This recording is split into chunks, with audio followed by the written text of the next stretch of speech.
السلام علیکم ورحمۃ اللہ وبرکاتہ. نحمده ونصلي على رسوله الكريم. اما بعد فاعوذ بالله من الشیطان الرجیم. بسم اللہ الرحمن الرحیم. رب اشرح لي صدری ويسر لي امری واحلل عقدۃ من لسانی یفقهوا قولی. ہم میں سے ہر شخص کامیاب ہونا چاہتا ہے، لیکن سوال یہ پیدا ہوتا ہے کہ کامیابی کہتے کس کو ہے؟ ہر انسان دنیا میں مختلف طرح کی خواہشات، آرزوؤں اور تمناؤں میں جیتا ہے. بہت سے لوگ یہ سمجھتے ہیں کہ ان آرزوؤں کی تکمیل یا خواہشات کے پورا ہونے کا نام کامیابی ہے. انسان جب کسی کے اندر کوئی خوبی دیکھتا ہے تو وہ چاہتا ہے کہ یہ میرے اندر بھی آ جائے. کسی کا مال و دولت دیکھتا ہے تو سوچتا ہے کہ یہ بہت کامیاب انسان ہے، کاش میرے پاس بھی مال و دولت کے ڈھیر ہوتے. کسی کی بڑی ڈگری دیکھتا ہے تو سوچتا ہے کہ کامیابی اسی کا نام ہے کہ اعلیٰ ترین ڈگری حاصل کر لی جائے. اور اسی طرح اور بہت سی چیزیں جن سے ہم سب اٹریکٹ ہوتے ہیں، جن کو ہم کامیابی کا نشان یا سائن یا سمبل سمجھتے ہیں کہ ان چیزوں کا حصول کامیابی ہے. لیکن کیا واقعی ان سب چیزوں کو پا کر انسان خوش ہو جاتا ہے؟ کیا ان سب چیزوں کے حصول کے بعد انسان کے اندر اطمینان اور خوشی کی لہر مستقل طور پر دوڑتی، یا ایک لہر ہوتی ہے جو آتی ہے اور پھر چلی جاتی، اور اس کے بعد انسان پھر کسی اور چیز کے پیچھے دوڑنے لگتا ہے؟ حقیقت یہ ہے کہ اس دنیا میں کامیاب ہونے کے لیے جتنے بھی سٹینڈرڈ رکھے گئے ہیں یا جو بھی معیار رکھے گئے ہیں وہ حقیقی کامیابی نہیں، وہ عارضی اور وقتی کامیابی ہے. لیکن اصل کامیابی کیا ہے اور اصل کامیاب کون ہے؟ اس کا معیار اور اس کا کرائیٹیریا ہمیں اللہ رب العزت نے دیا، اور وہ کیا ہے؟ فَمَنْ زُحْزِحَ عَنِ النَّارِ وَأُدْخِلَ الْجَنَّةَ فَقَدْ فَازَ. مَنْ زُحْزِحَ عَنِ النَّارِ، جو آگ سے بچا لیا گیا، وَأُدْخِلَ الْجَنَّةَ، اور جنت میں داخل کر دیا گیا، فَقَدْ فَازَ، تو وہ حقیقت میں کامیاب ہو گیا. وَمَا الْحَيَاةُ الدُّنْيَا إِلَّا مَتَاعُ الْغُرُورِ، اور جہاں تک دنیا کی زندگی کا تعلق ہے تو وہ دھوکے کے سامان کے سوا کچھ بھی نہیں. دھوکہ یا سراب کیا ہوتا ہے کہ انسان کسی غیر حقیقی چیز کو حقیقی سمجھنے لگتا ہے. ایک پیاسا انسان جس کو پیاس کی شدت نے ستا رکھا ہو، وہ دور چمکتی ریت کو پانی سمجھ کر اس کی طرف دوڑتا ہے، لیکن جب اس تک پہنچتا ہے تو دیکھتا ہے کہ یہاں تو کوئی پانی نہیں، یہ تو سراب تھا، یہ تو چمکتی تپتی ریت تھی. اسی طرح انسان اس دنیا میں بہت سی چیزوں کو دیکھ کر یہ سمجھتا ہے کہ شاید یہ اس کی منزل ہے. ایک کے بعد ایک چیز کو آزماتا ہے کہ شاید اس میں خوشی، راحت اور سکون کا سامان ہو. لیکن حقیقت یہ ہے کہ جب انسان کسی بھی ایک چیز کو پا لیتا ہے اور اس کا مزہ چکھ لیتا ہے تو تھوڑے ہی دن کے بعد اس کا دل بھر جاتا ہے. یہاں کی کوئی خوشی، یہاں کی کوئی کامیابی، یہاں کی کوئی بلند سے بلند منزل حقیقی کامیابی نہیں ہے، یہ دراصل دھوکے کا سامان ہے. لیکن کیا اس کے لیے کوشش نہ کی جائے؟ ہاں، اس کے لیے کوشش کی جائے، لیکن اس سے بڑھ کر کسی اور چیز کے لیے بھی کوشش کی جائے. اور وہ کیا ہے؟ وہ ہے آخرت کی منزل. من زحزح عن النار وادخل الجنہ، جو آگ سے بچا لیا گیا اور جنت میں داخل کر دیا گیا، جو جنت میں پہنچ گیا، جس کو جنت کے درختوں کی چھاؤں میسر آ گئی، جس کو جنت کی نہریں دیکھنے کا موقع مل گیا، اور ان سب چیزوں سے بڑھ کر جسے رب العالمین کا چہرہ دیکھنے کو مل گیا، در حقیقت کامیاب وہ ہوا. لیکن اس کامیابی تک کیسے پہنچا جائے؟ وہ کامیابی کیسے حاصل کی جائے؟ اس کے لیے ہم سب کو غور و فکر کرنا چاہیے. آپ کسی بھی ڈکشنری میں دیکھیں، دنیا کے کسی بھی مقام پر دیکھیں کہ کامیاب عورت کے لیے کیا کرائیٹیریا مقرر کیا گیا ہے. تو عموماً آپ دیکھیں گے کہ جو موجودہ دور کے کامز ہیں اس میں یہ ہے کہ وہ انڈیپینڈنٹ ہو، مرد پر بھروسہ نہ کرتی ہو، اس کے پاس خود اس کے اپنے ہاتھ میں کوئی چیز ہو کہ وہ اپنے آپ کو خود سسٹین کر سکے، مشکل وقت میں اپنے آپ کو سنبھال سکے، اس کے پاس اچھی جاب ہو، اچھا کام ہو، وہ مضبوط ہو، اسٹرانگ ہو اور کسی پر بوجھ نہ ہو. یہ سب معیار کس لیے مقرر کیا گیا؟ تاکہ وہ خوشیاں حاصل کر سکے. جب وہ فائنینشلی اسٹرانگ ہوگی، جب ایموشنلی اسٹرانگ ہوگی تو وہ کامیاب ہو جائے گی. لیکن آپ دنیا کی ایسی ہزاروں خواتین جنہوں نے کامیابی کا یہ معیار مقرر کر کے اس کامیابی کو حاصل بھی کر لیا، ان سے جا کر پوچھئے کہ کیا واقعی وہ خوش بھی ہیں؟ اس منزل کو پا کر، دوہری ذمہ داری اٹھا کر، کیا واقعی وہ اپنے آپ کو کامیاب سمجھتی ہیں یا ناکام؟ کامیابی کا یہ معیار جو آج کی عورت نے اور مسلمان عورت نے بھی اپنے لیے مقرر کر لیا ہے، یہ حقیقت میں دھوکہ ہے، وہ کامیابی نہیں ہے. کوئی کامیابی اس وقت تک کامیابی کہلا نہیں سکتی جب تک کہ وہ ہمیشہ کے لیے نہ ہو. عارضی کامیابی کامیابی نہیں ہوتی. وہ تو ایک اسٹیشن ہوتا ہے جس پر آپ تھوڑی دیر کے لیے رکتے ہیں، آرام کرتے ہیں اور اس کے بعد اگلی منزل کی طرف رواں دواں ہو جاتے ہیں. وہ اگلی منزل کون سی ہے؟ وہ آخری منزل کون سی ہے؟ اور کیا وہاں پہنچ کر بھی ہم اسٹرانگ ہیں، ہمارے پاس کچھ ہے کہ ہم واقعی حقیقی معنوں میں ہمیشہ کے لیے خوش رہ سکیں؟ آئیے اس کا جواب قرآن و سنت کی روشنی میں دیکھتے ہیں کہ اللہ رب العزت ایک مسلمان عورت کے لیے کامیابی کا کیا فارمولہ بتاتے ہیں. قرآن مجید میں اللہ تعالیٰ فرماتے ہیں وَمَن يَعْمَلْ مِنَ الصَّالِحَاتِ مِن ذَكَرٍ أَوْ أُنثَىٰ وَهُوَ مُؤْمِنٌ فَأُولَٰئِكَ يَدْخُلُونَ الْجَنَّةَ وَلَا يُظْلَمُونَ نَقِيرًا. جو بھی کوئی نیک کام کرے گا، جو بھی کوئی اچھے کام کرے گا، خواہ وہ مرد ہو یا عورت، ایسے لوگ جنت میں داخل کر دیے جائیں گے.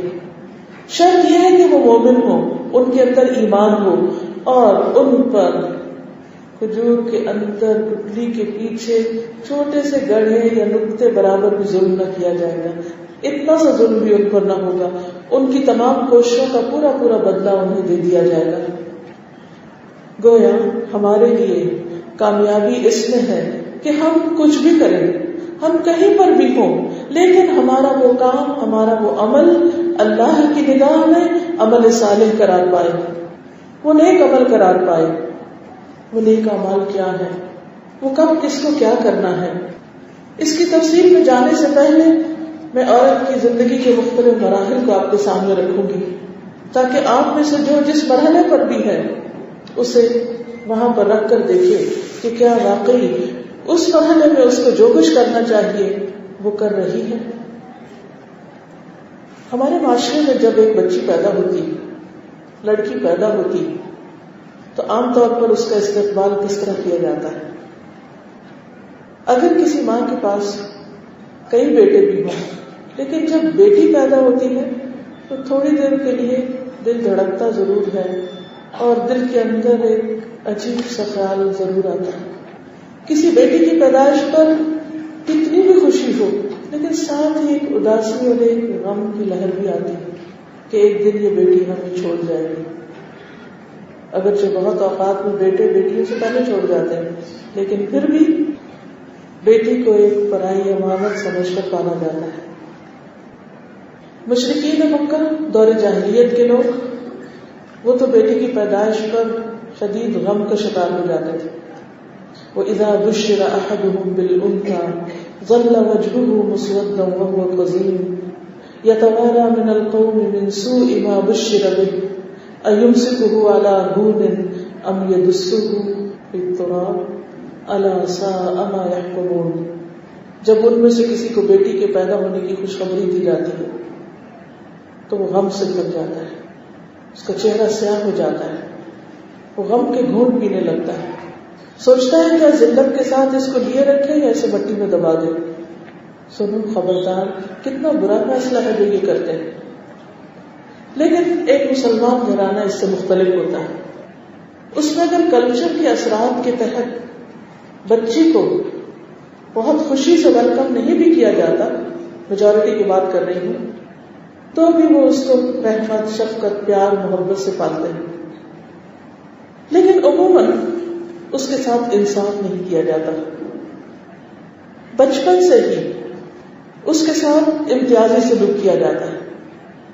عموماً اگر اس سے اوپر یا نیچے یعنی بڑا یا چھوٹا بھائی ہو تو اسے اس کے مقابلے میں زیادہ ترجیح دی جاتی ہے، اور یہ سلوک پیدائش کے ساتھ ہی شروع ہو جاتا ہے. حالانکہ اسلام اس کو پروموٹ نہیں کرتا. نبی صلی اللہ علیہ وسلم نے فرمایا اپنی اولاد کو عطیہ کچھ تحفہ دینے کے معاملے میں برابری کرو. اگر میں زیادہ دے سکتا تو لڑکیوں کو زیادہ دیتا. نبی صلی اللہ علیہ وسلم کا سلوک جس طرح حضرت فاطمہ کے ساتھ تھا، جس طرح باقی بیٹیوں کے ساتھ تھا، اور جس محبت اور شفقت کے ساتھ انہوں نے ان کو پالا، وہ ہمارے لیے ایک بہترین مثال ہے. لیکن عموماً ہمارے معاشرے کے اندر بیٹیوں کی وہ قدردانی نہیں ہوتی. پھر اس کے بعد جب بیٹی بڑی ہوتی، تعلیم کا معاملہ آتا ہے، تو بھی والدین عموماً بیٹیوں پر خرچ کرنے سے کتراتے ہیں کہ ہمیں ان سے فائدہ نہیں پہنچے گا. ہاں، اگر ان پر خرچ کرنا ہو تو اس وقت کریں گے جب اس کے پیچھے کسی قسم کا دباؤ ہوگا، مثلا معاشرتی دباؤ کہ ان کا جہیز بنانا ہے تاکہ ان کی شادی اچھی جگہ پر ہو، یا سسرال میں ان کی عزت ہو، یا ان کو پڑھانا ہے تاکہ یہ فائنینشلی خود اسٹرانگ ہو. لیکن شادی سے پہلے ایک بیٹی کو جس کام کے لیے تیار کرنا چاہیے، کیا اس کے لیے بھی تیار کیا جاتا ہے؟ عورت کی زندگی کے مختلف روپ ہوتے ہیں. کبھی وہ بچہ ہے، پھر وہ جوان ہے، پھر شادی کا وقت آتا ہے، شادی کے بعد وہ ماں بنتی ہے. پہلے بیٹی اور بہن ہے، پھر بیوی اور ماں بنتی ہے. یعنی 2 رول اس کے شادی سے پہلے کے ہیں، 2 رول اس کے بعد کے ہیں. پھر اس کے بعد جب اس کے بچے بڑے ہوتے ہیں تو پھر نانی اور دادی بن جاتی ہیں جب ان کی شادی کرتی. اور اس دوران کچھ اور بھی سائڈ رولز ہوتے ہیں. بیوی ہونے کے ساتھ ساتھ وہ کسی کی نند اور کسی کی بھابھی بھی ہوتی، یا کسی کی دیورانی اور کسی کی جٹھانی ہوتی، کسی کی پھوپھی کسی کی خالہ بھی ہوتی، اور کہیں چچی اور ممانی بھی ہوتی. ان سارے رشتوں میں، ان سارے رولز میں ہم اپنے آپ کو دیکھیں. اس کے لیے میں آپ کو ایک چھوٹی سی ٹپ دوں گی کہ آپ اپنا ایک سادے کاغذ پر گھر جا کر نام لکھیے اور اس کے بعد آپ اپنے رولز لکھیے کہ آپ کیا ہیں، آپ کون کون ہیں. آپ بیٹی ہیں تو والدین کے ساتھ آپ کا سلوک کیا ہے، آپ بہن ہیں تو بہن بھائیوں کے ساتھ آپ کیا کر رہے ہیں، آپ ماں ہیں تو اپنے بچوں کے لیے کیسی ہیں، آپ بیوی ہیں تو شوہر کے لیے کیسے ہیں، آپ نند یا بھابھی ہیں تو اس رول میں آپ کیا کر رہی ہیں، آپ نانی یا دادی ہیں تو اس حیثیت میں آپ اپنی ذمہ داری کیا سمجھتی ہیں. اور اسی طرح باقی دور کے رشتے، پھوپھی، خالہ، ممانی، چچی، اور پھر ساس اور باقی سسرالی رشتے، اس میں آپ کیا ہیں، اور ان ساری حیثیتوں میں آپ کی ذمہ داری کیا ہے. اگر ہم بندوں کے درمیان رہتے ہوئے ان تمام رشتوں کو صحیح طور پر نبھا رہے ہیں اور ہمیں معلوم ہے کہ ان سب کے ہمارے اوپر حقوق کیا ہیں اور ان سب کے معاملے میں ہماری ذمہ داری کیا ہے، تو ہم عمل صالح کر رہے ہیں. کیونکہ جنت میں جانے کا وعدہ کس سے ہے؟ عمل صالح کرنے والے کے ساتھ. چاہے ہم بیٹی ہیں یا ماں ہیں، بہو ہیں یا ساس ہیں، پھوپھی ہے یا بھتیجی ہے، خالہ ہے یا بانجی ہے، نانی ہے یا نواسی ہے، دادی ہے یا پوتی ہے، کچھ بھی ہے، اس خاص رول میں، اس خاص حیثیت میں ہماری ذمہ داری کیا بنتی ہے، کیا ہمیں یہ معلوم ہے؟ اور اگر ہمیں یہ معلوم نہیں تو ہم اپنے آپ کو نقصان دے رہے ہیں. کامیاب عورت کے لیے سب سے پہلی اور اہم بات یہ ہے کہ وہ اپنے آپ کو پہچانے کہ میں کون ہوں. Who am I؟ میں صرف ایک عورت ہی نہیں، میں صرف ایک لڑکی ہی نہیں، میں ایک انسان ہوں، اور انسان بھی مسلمان ہوں، اور مسلمان ہونے کی حیثیت سے مجھ پر کچھ فرائض عائد ہوتے ہیں، اور کل قیامت کے دن مجھ سے ان کے بارے میں پوچھا جائے گا۔ اگر میں نے اپنے یہ سارے ٹیسٹ پاس کر لیے، ایمان کے ساتھ سارے ٹیسٹ پاس کر لیے، تو انشاءاللہ جنت میں داخلہ ہوگا۔ لیکن اگر حقوق العباد کے یہ ٹیسٹ فیل کر دیے تو نہ میری شکل و صورت دیکھی جائے گی، نہ میرا مال دیکھا جائے گا، نہ اسٹیٹس دیکھا جائے گا، نہ میری ڈگری دیکھی جائے گی، نہ میرا جاب دیکھا جائے گا، کچھ بھی نہیں۔ یہ دیکھا جائے گا کہ میں انسانوں کے درمیان رہتے ہوئے اپنے رول کو کس طرح نبھا کر آئی ہوں، اور پھر مسلمان کی حیثیت سے صرف ان رشتوں ہی کی پاسداری نہیں، ہمارا وہ تعلق جو اپنے رب کے ساتھ ہے، جو اپنے رسول صلی اللہ علیہ وسلم کے ساتھ ہے، جو دیگر مسلمانوں کے ساتھ ہے، اس کے بارے میں بھی ہمیں اپنی ذمہ داری کو سمجھنا ہے کہ اس رول میں ہم کیا کر رہے ہیں۔ ہمارے اللہ پر ایمان، اسلام، اطاعت، فرمانبرداری اور قنوت اور خشوع اور اللہ تعالیٰ کی حدود کی پاسداری، اللہ کے احکام کی پاسداری اور اللہ کی یاد، ان سب کا حال کیا ہے۔ تو گویا ایک طرف ہم نے یہ دیکھنا ہے کہ اللہ تعالیٰ کے بارے میں ہمارے جو فرائض ہیں، جو ہماری ذمہ داریاں ہیں، کیا ہمیں وہ معلوم ہے اور ان کو ہم ادا کر رہے ہیں؟ کیا نبی صلی اللہ علیہ وسلم کے ساتھ ہمارا جو تعلق ہے اور ان سے متعلق جو ہماری ذمہ داریاں ہیں، کیا ہم وہ ادا کر رہے ہیں آپ کی امتی ہونے کی حیثیت سے؟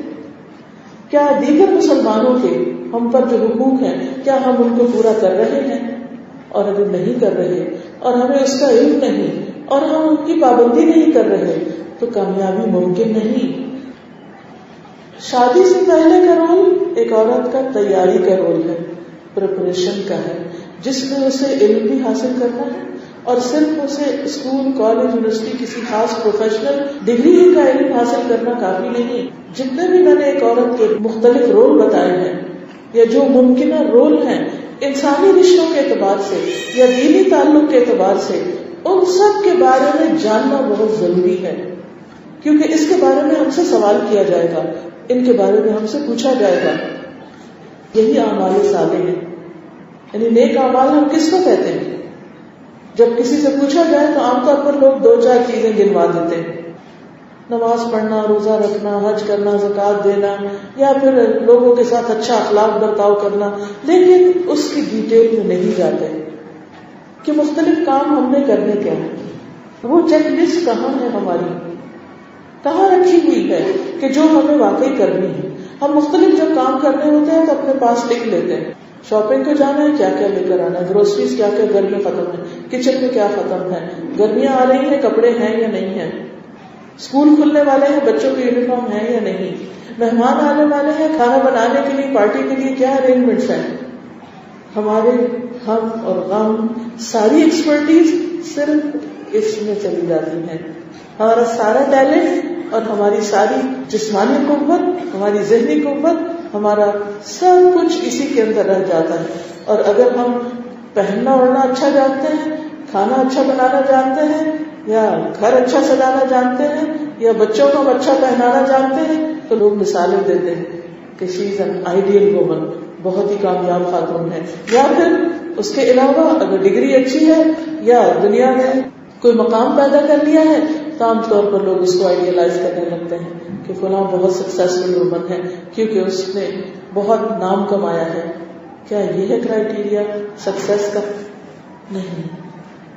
جب تک ہم اللہ کے دربار میں کامیاب نہیں، جب تک ہم اللہ کے حضور میں سرخرو نہیں، پوری دنیا کے لوگ مل کر ہمیں کو ایوارڈ دینا چاہیں کہ یہ دنیا کی نمبر 1 خاتون ہے، یہ خاتون اول ہے اور یہ خاتون فلاں ہے، قطعاً وہ سرٹیفکیٹ، وہ ایوارڈ، وہ کامیابی اللہ کے ہاں ہمیں نہ جنت میں داخل کر سکتی ہے اور نہ دوزخ سے بچا سکتی ہے، جب تک وہاں اللہ سبحانہ وتعالیٰ کی اسٹیمپ نہ ہو کہ ہاں اللہ مان ہے، نو پرابلم، کوئی مسئلہ نہیں۔ ہاں یہ سکسیسفل ہے، کامیاب ہے، جب تک وہاں سے ٹک مارک نہیں ہوتا اس وقت تک بات نہیں بنے گی. آپ جتنی چاہیں محنت کر لیں، جتنی چاہیں بھاگ دوڑ کر لیں، جتنی چاہیں کوششیں کر لیں، لیکن اگر آپ کو اپنے بنیادی حقوق اور فرائض کا علم نہیں، اور صرف علم کافی نہیں، اس کو ادا نہیں کر رہے تو بات نہیں بنے گی. تو آج میں ان دو پہلوؤں پہ بات کروں گی، ایک مسلمان خاتون کے کامیاب ہونے کی جو کنجیاں ہیں، ایک ہے حقوق العباد اور ایک ہے حقوق اللہ. حقوق اللہ وہ ہیں جن کا تعلق عام طور پر ہماری ذاتی زندگی سے، ہمارے دل میں ایمان ہے یا نہیں، ہم مسلمان کے طور پر نظر آتے ہیں یا نہیں، ہمارے اندر عبادت کی محبت ہے یا نہیں، یا عبادتوں میں خشوع ہے یا نہیں، پھر اسی طرح ہم اللہ کا ذکر کرتے ہیں یا نہیں. یہ تمام چیزیں تو قرآن مجید میں سورۃ الاحزاب میں مسلمان خواتین کی کچھ صفات بیان کی گئی ہیں، وہ آپ کے سامنے پڑھ دیتی ہوں. اس کی روشنی میں آپ دیکھیے کہ کیا آپ ان تمام صفات کو اپنے اندر پاتے ہیں. اللہ تعالیٰ فرماتے ہیں ان المسلمین والمسلمات والمؤمنین والمؤمنات والقانتین والقانتات والصادقین والصادقات والصابرین والصابرات والخاشعین والخاشعات والمتصدقین والمتصدقات والصائمین والصائمات والحافظین فروجہم والحافظات والذاکرین اللہ کثیرا والذاکرات اعد اللہ لہم مغفرۃ واجرا عظیما. یہ صفات جن کے اندر ہوں ان کے لیے اللہ نے مغفرت کا وعدہ بھی کیا ہے اور اجر عظیم رکھا ہے، بہت بڑا اجر. کیا ہے یہ صفات؟ مسلمان مرد اور مسلمان عورتیں، مومن مرد اور مومن عورتیں، اطاعت گزار مرد اور اطاعت گزار عورتیں، سچ بولنے والے مرد اور سچ بولنے والی عورتیں، صبر کرنے والے مرد اور صبر کرنے والی عورتیں، خشوع کرنے والے مرد اور خشوع کرنے والی عورتیں، صدقہ دینے والے مرد اور صدقہ دینے والی عورتیں، روزہ رکھنے والے مرد اور روزہ رکھنے والی عورتیں، اپنی شرمگاہوں کی حفاظت کرنے والے مرد اور اپنی شرمگاہوں کی حفاظت کرنے والی عورتیں، اللہ کو کثرت سے یاد کرنے والے مرد اور اللہ کو کثرت سے یاد کرنے والی عورتیں. ان سب کے لیے اللہ نے بخشش اور بہت بڑا اجر تیار کر رکھا ہے. اس میں حقوق اللہ بھی آتے ہیں، حقوق العباد بھی کسی حد تک آتے ہیں. ان صفات کی روشنی میں ہم اپنا جائزہ لیں اور پھر جو میں نے مختلف رولز آپ کو بتائے ہیں ان رولز میں ان سب چیزوں کو دیکھیں کہ ہمارا صبر، ہمارا صدق، ہمارا خشوع، ہماری عاجزی، اطاعت، حیا، یہ سب کس درجے کا ہے، کس لیول کا ہے. کیونکہ اینڈ آف دا ڈے یہ پوچھا جائے گا، اور اگر یہ نہیں تو کچھ بھی نہیں. تو سب سے پہلی چیز جو بتائی گئی یہاں پر وہ ہے ان المسلمین والمسلمات. اسلام. اسلام کیا ہے؟ ہم سب بورن مسلم ہیں، ہم سب سمجھتے ہیں کہ ماں کے پیٹ سے اسلام لے کر دنیا میں آئے ہیں، لہذا مزید کی فکر نہیں. اسلام میں عبادات تو آتی ہی ہیں، اللہ کے ایک ہونے کی گواہی دینا، نماز قائم کرنا جس کو کہتے ہیں نا بنی الاسلام علی خمس، شہادت اللہ الہ الا اللہ وان محمدا عبدہ ورسولہ واقام الصلاۃ وایتاء الزکوٰۃ وصوم رمضان اور حج البیت. یہ 5 چیزیں. لیکن ایک مسلمان کی پہچان کیا ہے؟ مسلمان کی یہ پہچان تو اس کی ذاتی عبادات سے متعلق ہے. ایمان دل میں ہے، نماز اس کے اپنے لیے ہے، روزہ اس کے اپنے لیے ہے، زکوٰۃ وہ اپنی صفائی اور طہارت کے لیے ادا کر رہا ہے، حج اپنی پیوریفیکیشن کے لیے اور اپنے فریضے کی ادائیگی کے لیے. لیکن اس اسلام کا اظہار کہاں سے ہوگا؟ یہ ساری چیزیں تو انسان کو تیار کرتی ہیں ایک بہتر مسلمان بننے کے لیے. نماز، روزہ، حج، زکوٰۃ، اللہ کو اس سے کوئی فائدہ نہیں پہنچتا. یہ سب چیزیں دراصل ہماری تربیت کے لیے ہماری ٹریننگ کا ایک حصہ ہیں جس سے ہمیں ظاہری اور باطنی طہارت نصیب ہوتی ہے. نماز کے لیے وضو چاہیے، وضو کے لیے جسمانی طور پر پاک ہونا ضروری ہے. اسی طرح روزہ ہمارے فزیکلی کلین کر رہا ہوتا ہے، زکوٰۃ مال کو کلین کر رہی ہوتی، حج جو جسمانی، مالی اور بہت سی اور عبادتوں کا مجموعہ ہے، اس میں بھی بہت بڑے فائدے ہیں. اجتماعیت کا سبق دیتا ہے، صبر کرنا سکھاتا ہے. لیکن مسلمان کی پہچان یہ ہے کہ اس کا دوسرے انسانوں کے ساتھ تعلق کیسا ہے. المسلم من سلم الناس من لسانہ ویدہ، مسلمان وہ ہے جس کی زبان اور ہاتھ سے دوسرے لوگ، یہ جو روایت میں نے اس وقت آپ کے سامنے رکھی ہے مسند احمد کی ہے، جس میں صرف مسلمون نہیں آتا، من سلم الناس آتا ہے، جس سے دوسرے انسان محفوظ ہو، جس کے ہاتھ اور زبان سے دوسرے انسان محفوظ ہو. یعنی ان کو یہ ڈر نہ ہو کہ یہ ہمیں کوئی نقصان پہنچائے گا، ہماری عزت کو یا ہمارے مال کو یا کسی بھی اعتبار سے ہمیں. آج آپ کامیابی کے اس کرائیٹیریا نمبر 1 پہ اپنے آپ کو رکھ کر دیکھیے کہ کیا واقعی دوسرے انسان ہماری اس زبان سے محفوظ ہیں. اگر ہمیں معلوم کرنا ہو کہ ہم کیسے مسلمان ہیں تو اپنے دوستوں سے نہیں پوچھیے، وہ بھی کچھ نہ کچھ بتا دیں گے.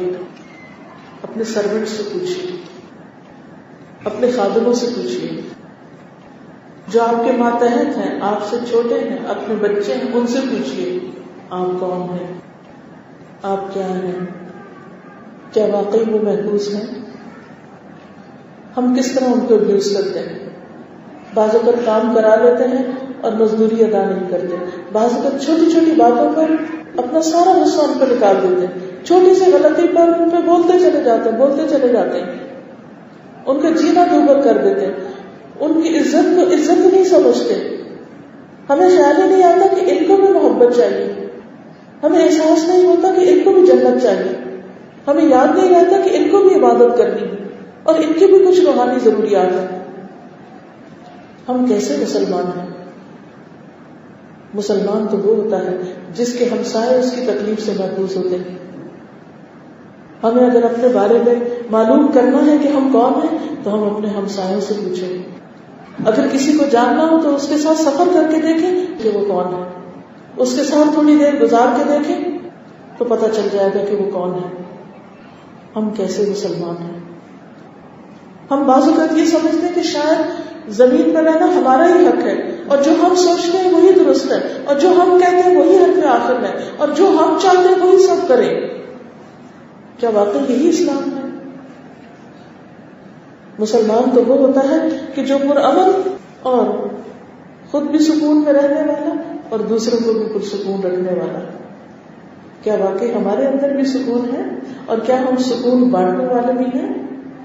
اور اگر نہیں تو کیسے مسلمان ہیں؟ اور اگر صحیح مسلمان نہیں تو کامیابی کا پہلے کرائیٹیریا ہی اسی میں ہی کراس لگ گیا. پھر آپ دیکھیے، پہلے تو صرف زبان کی بات ہوتی تھی. ہم کہتے نہیں، ہم ہاتھ سے کسی کو کچھ نہیں کہتے، ہم تو کسی کو نہیں مارتے، ہم نے تو کوئی گن نہیں اٹھائی اور نہ ہم نے کسی کو کوئی تکلیف پہنچائی. لیکن آپ دیکھیے کہ اب بندہ جو کمپیوٹر پہ بیٹھا ہوا ہے، کس قسم کی میلز ٹائپ کرتے ہیں، کیا کیا فارورڈ کرتے ہیں، کیا کیا دیکھ رہے ہوتے ہیں. اب یقین کیجیے کہ عام طور پر میں اپنے کام سے جاتی ہوں، کام کر کے واپس لوٹتی ہوں، تو کچھ روز پہلے کسی نے مجھے ایک لنک بھیجا، کوئی کالم تھا کسی کا، بہت اچھا کالم تھا. تو جب میں پڑھ چکی تو نیچے لکھا ہوا تھا کامنٹس. آپ یقین کیجیے جب میں نے کامنٹس کا خانہ کھولا، اس پہ اتنی گندی گالیاں، رائٹر کو، آتھر کو اتنی گندی گالیاں، اتنے فضول لفظ، اور نام مسلمانوں والے. اس قدر مجھے تکلیف ہوئی کہ ہم اتنے اسفل سافلین ہو چکے. اگر آپ کو کسی رائٹر سے اتفاق نہیں، کوئی بات نہیں، آپ زیادہ تو یہ کہہ سکتے ہیں، دلیل کے ساتھ بات کر سکتے ہیں. فوراً دھمکیوں میں اتر آنا، گالیوں میں اتر آنا، دوسرے کو برا بھلا کہنا، اس کی ذات تک پہنچ جانا، جھوٹے الزام دینا، یہ سب کچھ کیا ہے؟ کیا یہ کامیاب ہونے کی علامت ہے؟ دنیا میں بھی جو قومیں کامیاب ہیں ان کو آپ دیکھیے کہ وہ ایسے برے اخلاق کا مظاہرہ نہیں کرتے. یہ زوال کی انتہائی علامت ہے. یعنی علمی دنیا میں ایسا نہیں ہوتا کہ کسی کی رائے سے آپ کو اختلاف ہے تو آپ اس کی ذات پر آ جائیں اور الزام تراشی کی بوچھار کر دیں. پھر میں سوچنے لگی کہ ایسا کیوں ہوتا ہے، کیوں ہم ایسی زبان استعمال کرتے ہیں؟ کیونکہ ہمارا اندر گندا ہے. اگر اندر کا تزکیہ ہوتا، زبان کا تزکیہ ہوتا، تو ہم زبان سے ایسے الفاظ استعمال نہ کرتے، ہماری انگلیاں یہ سب کچھ ٹائپ نہ کرتی. بعض اوقات ہم بول کے بھی لکھ کے دوسروں کو اذیت میں مبتلا کر دیتے ہیں. یہ اسلام کی علامت نہیں، مسلمان ہونے کی پہچان نہیں. مسلمان وہ ہے جس کے اندر ایمان اور جس کے اندر ایک سلامتی ہوتی ہے اور جس سے پھر دوسرے بھی سلامت رہتے ہیں. دوسری سطح جو بتائی گئی والمؤمنین والمؤمنات، مومن مرد اور مومن عورتیں. ایمان کیا ہے؟ ان تؤمن باللہ وملائکتہ وکتبہ ورسلہ والیوم الآخر والقدر خیرہ وشرہ والبعث بعد الموت. یہ مومن ہونے کی علامت ہے. ایمان کے مختلف پہلو، ان کی آگے تفصیلات ہیں. لیکن یہ سب کچھ تو ہم اپنے دل میں رکھتے ہیں، ان سب پر یقین رکھتے ہیں، اللہ پر، رسولوں پر، فرشتوں پر، کتابوں پر، آخرت کے دن پر، اچھی بری تقدیر پر. یہ سب ایمان تو ہم رکھتے ہیں، لیکن صرف دل میں رکھنا کافی نہیں، زبان سے بولنا بھی ضروری ہے. اور صرف زبان سے بول کر بھی بات نہیں بنتی جب تک ہمارے عمل اس کے مطابق نہ ہو، جب تک جوارح میں بھی وہ ایمان نہ جل گئے. یعنی ہماری باطنی کیفیت ہماری ظاہری شخصیت میں جب تک نہ ڈھل جائے اس وقت تک ایمان نہیں ہے.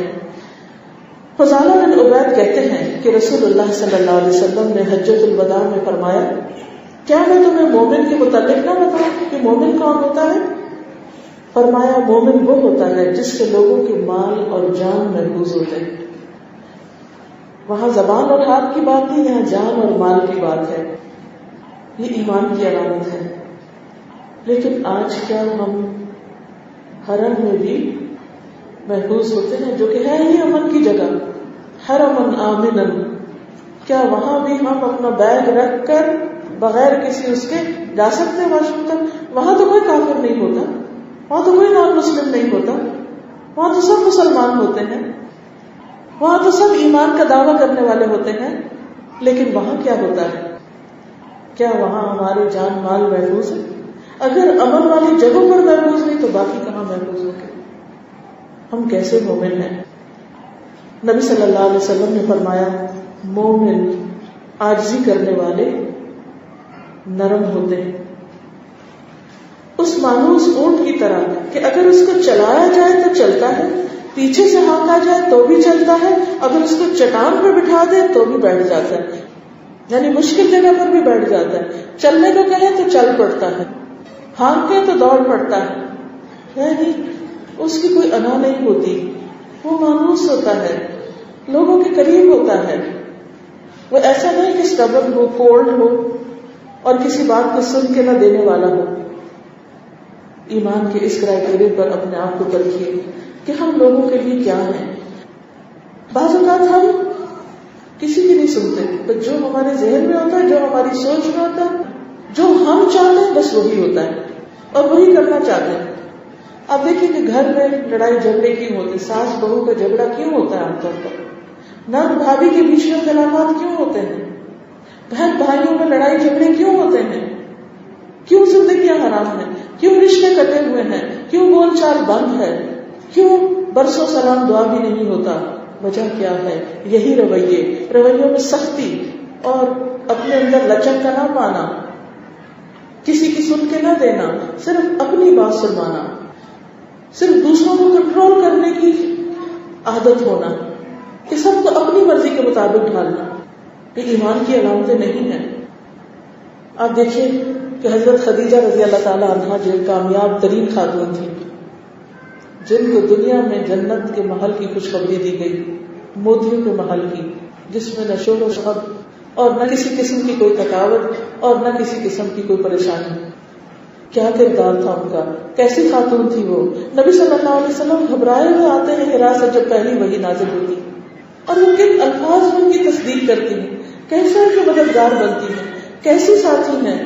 سب سے پہلے ایمان لے آتی ہیں، کیونکہ وہ اپنے شوہر کو پہچانتی ہیں کہ ان کے شوہر سچے ہیں، صادق ہیں، امین ہیں. وہ ان پر اپنے ٹرسٹ کا اظہار کرتی ہیں. وہ خود پینک نہیں ہو جاتی، خود پریشان نہیں ہو جاتی، خود ڈپریشن کا شکار نہیں ہو جاتی. آج ہم اپنے رویے اور معاملے کو دیکھیں کہ اگر شوہر پر کوئی مشکل وقت آئے تو بیوی کا حال کیا ہوتا ہے. ہم لوگ کس حد تک کس طرح کی تسلی دینے والے, کس طرح کے مددگار اور کس طرح کے ہمدرد اور غمخوار ہوتے ہیں. دنیا میں خود غرضی اتنی بڑھتی چلی جا رہی کہ بہت سی طلاقیں صرف اس لیے کہ شوہر کی جاب چلی گئی, شوہر کا وہ اسٹیٹس جس کو دیکھ کر شادی کی گئی تھی کسی وجہ سے وہ ختم ہوا تو تعلق ختم, آپس میں کولڈ ہوا.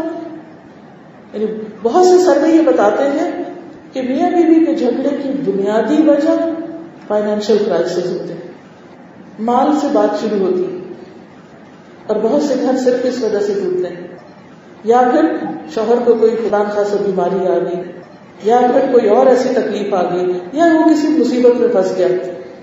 بجائے اس کے کہ انسان کوشش کرے اس کو بھی راہ راست پہ لانے کی, صبر کرنے کی, ہمدردی کرنے کی اور اس کا ساتھ دینے کی, تو انسان سب کو چھوڑ کے خیر بات کہہ دے. کیا یہ مسائل کا حل ہوتا ہے؟ کیا اپنے گھروں کو چھوڑ دینا اور گھروں کو توڑ دینا اور چھوٹی چھوٹی باتوں پر آپے سے باہر ہو جانا کیا واقعی یہ کامیاب ہونے کی علامت ہے؟ حضرت خدیجہ رضی اللہ تعالی عنہا کے بارے میں نبی صلی اللہ علیہ وسلم کی گواہی کیا ہے؟ کہتے ہیں کہ اللہ تعالیٰ نے مجھے اس کے بدلے میں ان سے بہتر کوئی بیوی نہیں دی. وہ مجھ پر اس وقت ایمان لائی جب لوگ کفر کر رہے تھے, وہ اس وقت میری تصدیق کر رہی تھی جب لوگ میری تکذیب کر رہے تھے. انہوں نے اپنے مال سے اس وقت میری مدد کی جبکہ لوگوں نے مجھے اس سے دور رکھا, اور اللہ نے مجھے اس سے اولاد عطا کی جبکہ میری دوسری بیویوں سے اولاد نہیں ہوئی. یعنی ان کی خوبیاں بیان کر رہے ہیں. اور اولاد کی بات سب سے آخر میں ہے. اس سے پہلے کیا ہے؟ ایمان, تصدیق, مال خرچ کرنا. بیوی ہوتے ہوئے شوہر پر مال خرچ کر رہی ہیں اور کس طرح اپنے شوہر کی تائید کرتی ہیں. نبی صلی اللہ علیہ وسلم گھبرائے ہوئے ہیں, وہ کہتی ہیں آپ فکر نہیں کریں, کلا واللہ لا یخزیک اللہ ابدا, ہرگز نہیں, اللہ کی قسم اللہ آپ کو کبھی رسوا نہیں کرے گا. آپ تو صلہ رحمی کرتے ہیں, بے کسوں کا بوجھ اپنے سر پہ رکھتے ہیں, مفلسوں کے لیے آپ کماتے ہیں, مہمان نوازی کرتے ہیں, مشکل وقت میں آپ حق کا ساتھ دیتے ہیں, اللہ آپ کو کبھی بھی رسوا نہیں کرے گا. کس قدر شکر گزار خاتون, کس قدر وفادار اور کس قدر شوہر کی خوبیاں جاننے والی. آج آپ دیکھیں کہ ہمیں بعض اوقات اپنے ساتھ رہنے والے کی خوبی کا پتہ نہیں ہوتا کیونکہ ہم منفی سوچوں کے تحت ہر وقت صرف خامیاں ہی دیکھ رہے ہوتے ہیں. کیا کمی ہے, کہاں کمی ہے, کیا نہیں ہے, صرف اس پر نظر ہوتی ہے. پھر آپ دیکھیے آسیہ رضی اللہ تعالیٰ عنہ کا کردار کیا ہے جو فرعون کی بیوی تھی. ان کا ایمان کیسا تھا, ان کا اسلام کیسا تھا, ان کا دین کیسا تھا. اللہ سبحانہ وتعالیٰ نے قرآن مجید میں فرعون کی بیوی کی مثال پیش کی ہے. کامیاب عورتوں کی لسٹ میں 2 عورتوں کا ذکر کیا ہے, فرعون کی بیوی آسیہ اور حضرت مریم کا ذکر. یہ ہیں کامیاب عورتیں. ان کی کامیابی کا راز کیا ہے؟ ابو ہریرہ کہتے ہیں کہ فرعون نے اپنی بیوی کے دونوں ہاتھوں اور 2 پاؤں کے لیے 4 میخیں گاڑی, یعنی ہاتھ رکھ کے اس کے اوپر میں چاروں طرف. جب وہ ان سے جدا ہوتے تو فرشتے حضرت آسیہ پہ سایہ کر لیتے. تو حضرت آسیہ نے کیا کہا؟ رب ابن لی عندک بیتا فی الجنہ, اللہ میرے لیے اپنے پاس جنت میں گھر بنا دے. ونجنی من فرعون وعملہ, اور مجھے فرعون اور اس کے اس عمل سے, اس ظلم و ستم سے نجات دے. ونجنی من القوم الظالمین, اور مجھے ظالم قوم سے بھی نجات دے. تو حدیث میں آتا ہے کہ اللہ تعالیٰ نے جنت میں ان کے گھر سے پردہ ہٹا کر ان کو وہ گھر دکھایا کہ یہ گھر ہوگا تمہارا. یہ ہے کامیاب عورت. دنیاوی اعتبار سے سب کچھ ہے اس کے پاس, لیکن اسے اس میں سے کسی بھی چیز سے انٹرسٹ نہیں. اسے اگر شوق ہے تو جنت کے گھر کا. آج آپ دیکھیں بہت سی خواتین صرف شوہروں سے کس بات پہ لڑتی رہتی کہ فلاں ایریا میں فلاں ولا چاہیے, اگر اس سے کم کا گھر ہے تو میں نہیں رہ رہی ہوں. اور پھر گھر مل جاتا ہے تو ایسی ڈیکوریشن چاہیے, ایسا فرنیچر چاہیے, ایسے پردے چاہیے, ایسا لباس چاہیے, ایسی کراکری چاہیے, ایسی میڈ چاہیے, ایسی اور ایسی لمبی لسٹ ہوتی. جوتوں, کپڑوں اور بیگ سے لے کر خواہشات اور تمناؤں کی ایک طویل فہرست ہے ہمارے پاس, جس کے لیے ہم روتے اور غمگین ہوتے ہیں. جب کسی اور کے ہاتھ میں کچھ دیکھتے ہیں تو جب تک ہمارے ہاتھ میں نہ آ جائے ہمیں چین نہیں آتا. ہم سمجھتے ہیں کہ کامیاب وہ ہے جس کے پاس ڈیزائنرز کا پرس ہے, یا ڈیزائنرز کا جوتا ہے, یا فلپینو میڈ ہے, یا پھر پارلر جانے کے لیے اس کی جیب میں پیسے ہیں. وہ تو ہے کامیاب. اور جن کو یہ سارے کام خود کرنے پڑتے ہیں شاید وہ کامیاب نہیں. پیاری بہنوں، کامیابی کا معیار یہ نہیں ہے. کامیابی کا معیار یہ ہے کہ آپ کے پاس وہ عمل ہو کہ جس پر اللہ سبحانہ وتعالیٰ آپ کو جنت میں اپنے پاس گھر عطا کرے. وہ گھر جسے کبھی پرانا نہیں ہونا، جس کی ہر روز کی ڈیکوریشن اور زینت نئی سے نئی ہوگی، جس میں آپ کو خود کچھ کام نہیں کرنا، کچھ بھی نہیں کرنا، کوئی تھکاوٹ نہیں، کوئی بوریت نہیں، سکون ہی سکون ہے. لیکن ایک جنت وہاں ہے تو ایک جنت دنیا میں ہے. وہ جنت دنیا کی اپنے قلب کے اندر ہے. جس نے دنیا کی جنت نہیں پائی، یعنی دنیا میں جس کے اندر نفس مطمئنہ نہیں ہے، جس کے اندر قناعت نہیں ہے، وہ کل کی جنت میں نہیں جا سکتا. اس جنت کو پانے کے لیے آج یہاں جنت کا ہونا، اس سینے میں ٹھنڈک اور جنت کا ہونا بہت ضروری ہے. اور وہ صرف اس وقت ہو سکتی ہے کہ جب ہم صابر و شاکر ہوں، جو کچھ ہمیں ملا ہے اس پر راضی اور خوش رہنے والے. پھر آپ دیکھیے کہ اسماعیل علیہ السلام کی بیوی کا کردار کیا ہے، حضرت ہاجرہ کا کردار کیا ہے. ابراہیم علیہ السلام جب ان کو وہاں پر چھوڑتے ہیں بے آب و گیا وادی میں، کوئی محل دے کر نہیں آتے، کھانا پانی نہیں دے کر آتے، کوئی سرف چھوڑ کے نہیں آتے، کچھ بھی نہیں، صرف ایک اللہ کا حکم ہے کہ بیوی بچے کو وہاں جا کے بساؤ. اور وہ ایسی صابر و شاکر خاتون ہے کہ پیچھے آتی ہے، پوچھتی ہیں، اور جب جواب نہیں ملتا تو خود ہی سوال کرتی ہے کہ کیا اللہ کا حکم ہے. اور بیوی کو یہ پتا ہے کہ میرا شوہر اللہ کے حکم پر لبیک کہنے والا ہے، چاہے وہ کتنا ہی مشکل حکم کیوں نہ ہو. تو وہ اس پہ راضی ہو جاتی اور بچے کو لے کے واپس لوٹ آتی اس جگہ جہاں اللہ نے وہ گھر بنانا، اپنے گھر کے لیے جو جگہ سلیکٹ کی، اور اس کے معمار ان کی گود میں ہے. یہ نیکی کے کاموں کے اور ایسے بڑے بڑے کاموں کے مواقع کیوں کراتے ہیں، کس کو نصیب ہوتے ہیں، کیسے ملتے ہیں؟ اس صبر و شکر کی وجہ سے. اگر حضرت ہاجرہ بھی وہاں رو کے برا حال کر لیتی اور شوہر کے پیچھے چلی جاتی تو اسماعیل وہ گھر نہ بنا سکتے. اور آج ہم سب جو تھوڑے سے بھی پیسے جمع ہوتے ہیں تو بھاگ بھاگ کے جانے کو تیار ہوتے ہیں. اس گھر کی ایسی کشش ہے کہ کبھی دل بھرتا ہی نہیں. وہ کشش کیسے آ گئی اس کے اندر؟